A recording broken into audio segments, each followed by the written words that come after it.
Keke Palmer, welcome to the Daily Social Distancing Show. Hey, how are you? It's good to see you, man. Hey, I'm living as best as I can during these times. And before we get into the heftier side of what's happening in life, I wanted to start off with congratulating you. It's not often that you have moments of joy during coronavirus. Everything is going through their ups and their downs. But I wanted to say congratulations. You're going to be hosting the MTV VMAs. Yes, I am. I'm very excited about it. And yes to literally everything that you said. I'm excited and hopefully to give people opportunity to get some entertainment and good spirits during all of this kind of craziness, as you mentioned.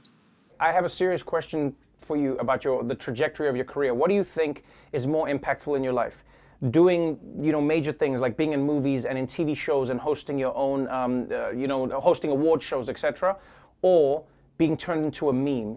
Because you are one of the most famous memes on the internet.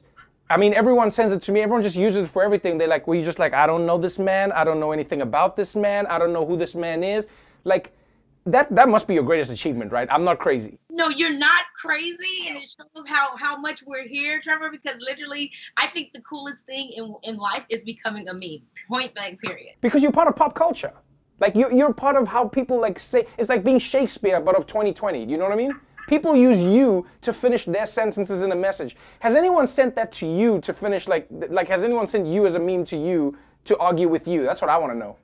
Yeah, people have sent me the memes. They've done the gag-is. They've done sorry to this man. I've seen them all, and it's so crazy. I don't use my own memes because I think that's a little like, nah. But it's funny when other people use them. It's crazy. So let's talk a little bit about the awards. It's going to be socially distanced, which means it's going to be different. Can you give us any sneak peeks about what's going to be happening, who's going to be performing? Because it's going to be an MTV VMAs like we've never seen before. Yes, well, we got a lot of great performers. We got BTS performing, first K-pop group to ever be performing at the VMAs. I'm very excited about that. K-pop is amazing.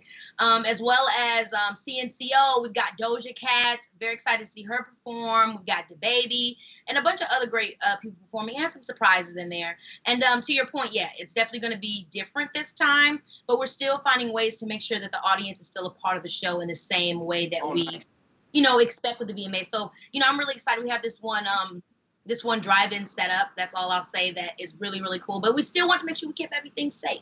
BTS is an interesting segue for us to use to get into the next part of the conversation, because K-pop fans have been lauded as some of the most woke fans during these times. They've been pushing Black Lives Matter. They've been changing hashtags online to get younger people involved in the struggle of what people are fighting for right now, which is equality and justice. And you seem like the perfect person in that moment to be with BTS and in the K-pop world and in the world of equality and justice, because one of the videos that went around on the internet was a video of you at a protest, and it wasn't you making the video of yourself, it was just you at a protest where you were saying some really heartfelt things to the officers who were tasked with keeping peace and law and order, etc.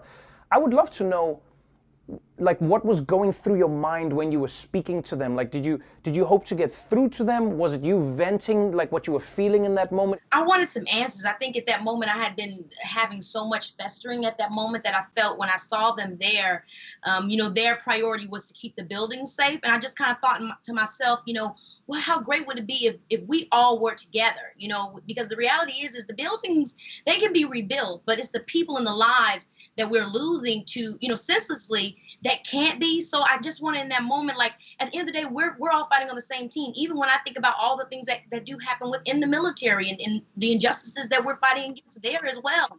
I just felt like, let's come together, in this moment. I wasn't thinking about anything other than really just reaching him as a human being, because I was so overwhelmed with emotion from what was going on and what is going on. You've always been somebody who's been outspoken. It doesn't matter what the issue is, whether it's how the industry should change, whether it's how society needs to improve, whether it's about your experiences as a Black woman. I think I've always admired how honest you are in sharing your experiences and how much humanity you put out. I never feel like it's a talking point. I never feel like Keke's reading from a script in delivering her feelings and emotions. Why has it been so important for you to do that? I really think that just happens to be how how I was raised, and has really nothing to do with the entertainment aspect. I think that allows me to be a little bit more quote unquote popular, and for the things I do and say to be more seen. It is just the kind of household I grew up in. My dad is very that way. My dad always talked about Ruby Dee, Muhammad Ali. He talked about Ozzie Davis. He talked about Martin Luther King.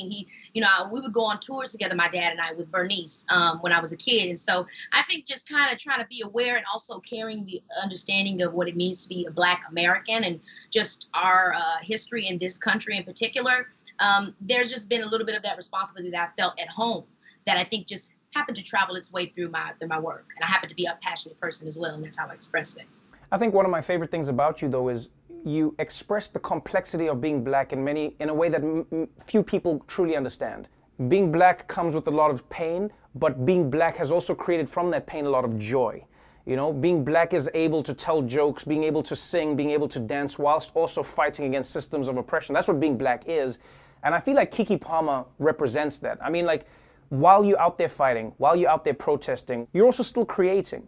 You know, you're making TV shows, and I believe you got an EP that's coming out as well, which seems like a lot of fun. Like it's not. Some of the songs are like, one of them is about getting thicker during coronavirus. Yes. Yes. So, Virgo tendencies is literally I had some of the songs before, and then many of them were created during quarantine, and it really was my escape. To your point, like when you talk about the paradox of being Black and what that experience can be, I found so much solace in my creativity. And I really love to encourage others that, look, see what's going on and see what's going around, but don't let it break you and don't let it push you down. Use it the same way those before us did, and let your resilience sing through and showcase your heart to the world. And that's what I try to do, within my work. So it's crazy that you say that like that. Tell me about the song, though. I want to know how you decided, because I've heard many songs about people enjoying their bodies.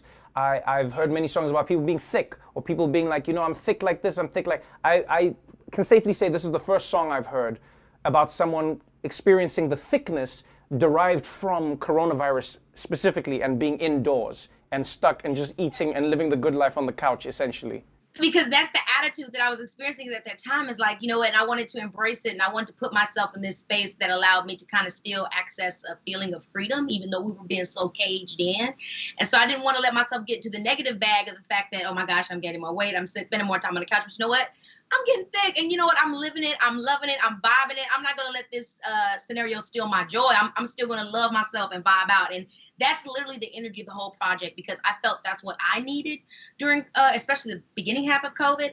And I just wanted to give that to my fans and just try to turn up and try to just escape for a minute. And some laughs on it too. It's music, and I got some skits and stuff. Yeah, it's got music, it's got skits, and you say it's for your fans, but I think everyone who listens to it will become a fan, because we've all become thicker during this period. And so I feel like that should become the new anthem for the summer, is the coronavirus thickness that Keke Palmer has given us. Keke, thank you so much for joining us on the show, and good luck at the MTV VMA Awards. We're all going to be watching.